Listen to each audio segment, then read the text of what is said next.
Di pa ako nakakita ng kaawa-awang batang lalaki. Kakainin niya anumang piliin ng robot sa kanya. Walang virus after ng pag-scan. Pipetasin at ipapakain sa batang lalaki. Bak, ang sobrang anghang neto. Pagkatapos ay i-scan ang isa pang prutas. Lahat ng walang lason, ay ibinibigay sa bata, pero bumula ang bibig after netong kainin. Pagkatapos ay, nag-scan ulit ng prutas at iniabot sa kanya. Pagkatapos, ang resulta ay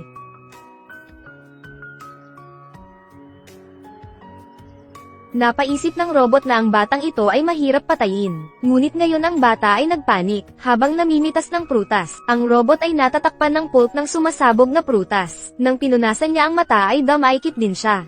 Ang kaliwang kamay niya ang damaykit din. Dahil dito, nabangga siya sa isang puno. Nung tinulungan ng bata ay nahulog ito sa bangin. Di alam kung buhay pa. Ang pangalan ng bata ay Willie. Masaya siyang namuhay sa spaceship kasama ang kanyang mga magulang. Si Willie ay naglalaro gaya ng dati nitong araw. Ngunit biglang inatake ang spacecraft ng isang meteorite. Naligaw sila sa asteroid belt. Nang makita ito ng ina ay mabilis na pinaandar ang spaceship. Hindi kaya ang patuloy na pagtama sa meteorite. Ang barrier ay nasira pa rin ng banggaan. Kritikal na sandali, tumakbo si Willie sa rescue cabin. Bago siya makareact, ay inilabas siya gamit ang rescue capsule. Sa oras na ito, sumabog din ang spacecraft. Buti na lang at nakatakas din ang mga magulang ko sa pagsabog.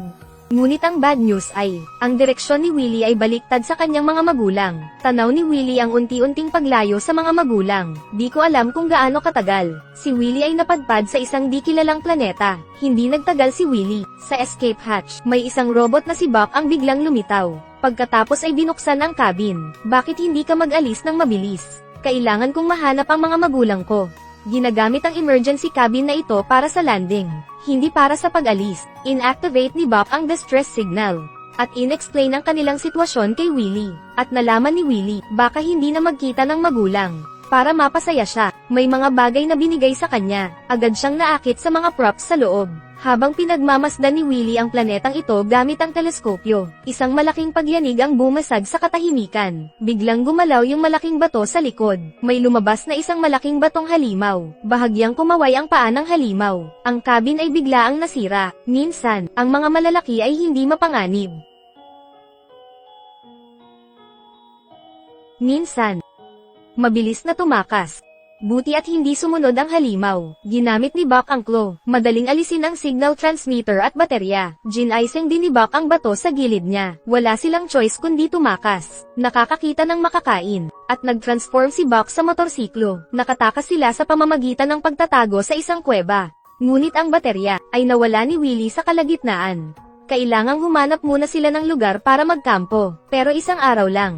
72% na lang ang natitirang battery ni Buck. Para masiguradong mabubuhay si Willie, kailangan kong dalhin siya sa pagtuklas sa delikadong planetang ito. Hanggang gabi lang ako nakahanap ng angkop na lugar para magkampo. Naghanap si Buck ng pagkain ni Willie. Bigyan siya ng isang chocolate at maghanap ng pagkain mag-isa. Pero kakaalis lang ng robot, isang astig na parang aso ang nadatnan ni Willie. At grupo ng mga malaking hayop ang nakasunod. Hindi maganda ang sitwasyon. Binuhat ni Willie ang hayop at tumakbo palayo. Nang tumakas, nakasalubong ko si Buck. At nag-martial arts bigla si Buck. Inilabas nito ang lubid, at ang halimaw ay natalisod. Tumama sa bato ang higanteng hayop at nawalan ng malay. Mareresolba nito ang krisis. Itinuro ni Buck na hindi siya dapat tumakbong mag-isa. Sa isang kisap mata, sinipat ko ang tuta sa tabi ko. Alaga daw iyon ni Willie. Si Flash, sa paningin ni Buck ay isang pagkain lamang. Puputulan ko na siya agad. Natakot si Flash at tumakbo. Napaisip sa aking mga karanasan lately. Nakatulog si Willie sa kawalan ng pag-asa. Isinama ni Buck si Willie kinabukasan. Naghahanap ng long-term na matitirhan si Willie at Buck. Nung nakitang gutom na si Willie, pumitas si Buck ng ilang prutas para sa kanya. Hindi ito maanghang, pero bamyubyula kagnakin. Hindi na kinaya ni Flash na nakatingin. This time, nataranto na ito. Ngunit humakbang pa rin si Buck para namitas. At natakpan ito ng pulp ng prutas. At nabangga ito sa isang puno. Dahil madikit ito, habang tinutulungan nito ay nahulog sa bangin si Willie. Patuloy siyang dumudulas sa gilid ng burol. Sa wakas ay nahulog sa ilog. Pagkatapos ay sumunod si Kidlat. Ngunit nung palapit na si Buck ay muling umalis ito. Galit na si Willie, sa hirap maghanap ng kaibigay at lumayo pa. Walang magawa si Buck kundi yakapin ito. Walang ganang pinatawad siya ni Willie. After nun ay palihim na tumutulong si Flash. At nung nakitang bumalik si Buck, mabilis itong nagtago. Dito nila natagpuan ang isang alien dung beetle. Nagpagulong ng dumi. Si Willie ay lihim na nagpicture gamit ang camera. At natakot ito sa ilaw ng camera. Hindi sinasadyang nabasag ang ilong ko. Inayos ni Willie ang kanyang ilong dahil sa guilt. Dinala ni Flash si Willie sa isang napakagandang lugar. Nagsasaya ang dalawa. Ngunit nahuli siya ni Buck na lumapit. At itinaboy siya ni Buck. Kusang umalis si Buck, parang nahuli ng magulang sa akto si Willie. Sa oras na ito, may nahawakan siya na isang napakalason na dahon. Nalaman ito ni Kidlat at walang awa na tumakbo. Mabilis na naging bato ang katawan ni Willie. Iniskan ni Buck ang mga nakapaligid na halaman para sa panlunas. Masyadong mabilis ang pagiging bato ni Willie. Nabigo ito sa pagproteksyon kay Willie. Sandali lamang, bumalik si Flash dala ang prutas sa bibig. Pinisil niya ang katas ng halaman sa bibig ni Willie. Hindi nagtagal, himala na naglaho ang petrified na si Willie. Sa oras na ito, muling nagtago si Flash sa takot. Baka samahan muna kami ni Lightning. Ano, talaga? Si Flash, maaari kang sumama sa amin. Mula noon ay magkasama na sila, sabay silang natutulog at naglalaro, sa pakikipagsapalaran, kahit sa pag-ihi sa banyo ay magkasama. Hindi nagtagal, nagtayo lang sila ng 2 kubo. Biglang nagtago si Kidlat sa bundok sa takot, biglang nagsara ang halaman sa paligid ng kuweba, at napagtanto nila na may mali. Palaki ng palaki ang ice na bumabagsak. Ginawa ni Buck ang lahat para makaiwas sila ni Willie. Sa oras na ito, isang malaking ice ang malapit ng tumama. Ginamit ni Buck ang emergency barrier para protektahan si Willie. Halos maubos ni Buck ang lahat ng kanyang battery. Nawala ang kulimlim. Ang lahat ng halaman ay bumalik sa normal. Ngunit sinabi ni Buck sa Power 00, papasok na si Kaiji sa hibernation. Kung lahat ng battery niya, hindi na talaga siya mahahanap ng magulang niya. Kinailangan ni Buck na ayaf ang sarili, para magamit pa ng natitirang battery ang signal. Itinulak ni Willie si Buck sa kaligtasan ng kuweba. Nagpa siya na kunin ng personal ang ekstrang baterya. Ngunit pinipigilan ni Flash si Willie. Tumakbo ito palabas. Nagising ang halimaw at napabalik si Willie sa kuweba. Tinapon-tapon si Flash ng mga halimaw. Hindi nila nakuha ang battery at nasugatan pa sila. Mabuti at ligtas si Flash sa kapahamakan. Kaya lang mag-isa si Willie. Kinaladkad si Kidlat pabalik. Pag-akyat sa mga burol at sa mga latian. Ngunit sa kalagitnaan, nahulog ako sa hukay. Sinubukan niyang tumakas gamit ang hook. Pwedeng isabit sa isang bato. Muntik pang matamaan nung nahulog. Lalong nanlumo si Willie sa nangyari. Kung walang tulong ni Buck o Flash, ay wala din siyang kwenta. Buti na lang at tumunog ang sirang bato sa oras na ito. Biglang may naisip si Willie. Kunin ang bato at hipan ito pataas ng yungib.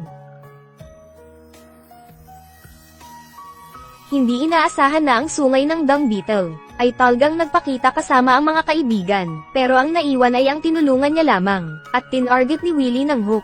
Gamit ang sungay ng dung beetle ay nakalabas siya, at pagkatapos nito, naintindihan din ni Willie, ang pagiging willful ay mapanganib. Nais mabuhay sa planetang ito, dapat ay pag-isipang mabuti bago gawin. Pinoprotektahan ni Willie si Flash. Naghintay sa mga magulang, 1 taon na ang lumipas. Medyo naging salbaha si Willie, at si Kidlat ay naging ibon din para sambahin ng lahat. Si Willie ngayon, ay ganap na isinama sa buhay ng planetang ito. Mahusay na sa lahat sa pamumuhay. Pinagharapan niya ang taon na ito. Kinolekta niya sa camera ang mga nilalang sa planetang ito, ngunit may natitira pang huling nilalang. Sa kanilang kooperasyon, nakolekta ni Willie ang lahat ng picture ng nilalang. Pinagmamasdan niya ang mga nakuha niyang larawan. Pagkatapos ay nakita ni Willie ang rescue machine. Nang lumingon siya, nakita niyang naging bato ang Kidlat. Walang oras para mag-isip. Pumunta si Willie kay Buck at sinabi ito. Akala ko gising na siya, pero sa wala pa ring gumagalaw. At doon nalaman na wala ng battery si Buck. Kung di na makabigay ng signal, yung chance na matagal nang hinintay, ay ganun na lamang dumaan. At nagpa siya si Willie na makipagsapalaran muli sa battery. Sa pagkakataong ito ay naghanda TLGA siya. Matagumpay na nakuha ang baterya. Sa kasamaang palad, biglang nahulog ang bakal na pinto ng cabin. Ang tunog ay nagpaalarma halimaw na bato. Gumamit si Willie ng flamethrower. Ngunit mabilis itong naubos. Ngayon mabilis na iniwasan ni Willie ang bawat pag-atake ng halimaw. Tinaymang ang pagtalon siya sa likod ng dung beetle. Ngunit sa oras na ito, gayunpaman, siya ay natapik ng malaking halimaw. Kritikal na sandali, hawak ni Willie ang bakal na pinasok sa bibig ng halimaw. Inihagis siya ng halimaw sa hangin. Nung muntikan na siyang makain ng halimaw, isang pigira ang biglang dumaan. Lumitaw ang kidlat sa oras upang iligtas si Whaley. Pagkatapos ng molting ni Flash mula sa pagkabato, gumawa sila ng mga plano. Gumagamit sila ng projection para malinlang ang halimaw. Ginamit nila ito para makuha ang baterya. Pagkatapos ay nagtulungan ang Beetle at Willy. Pagkatapos pigilan ang tatlong higanteng halimaw, ay hindi nakalimutang kumuha ng group pick bago umalis. Pinalitan ni Willy ang baterya. Sa wakas ay nagising si Buck. Kinuha din ng detector ang kanilang signal. Nag-impake si Willy ng bag. Nagpaalam sa mga kaibigan si Willy. Ang rescue capsule ay nakarating sa planeta. Sa oras na ito, nakita ko si Lightning na nakatingin sa malayo. Bagamat ayaw ni Flash na mahiwalay kay Willy, ngunit sa huli ang planetang ito ang kanyang tahanan. Kahit umalis si Willy dito, ay palaging maaalala ang mga kaibigan niya dito, at ang mga memories sa planetang ito.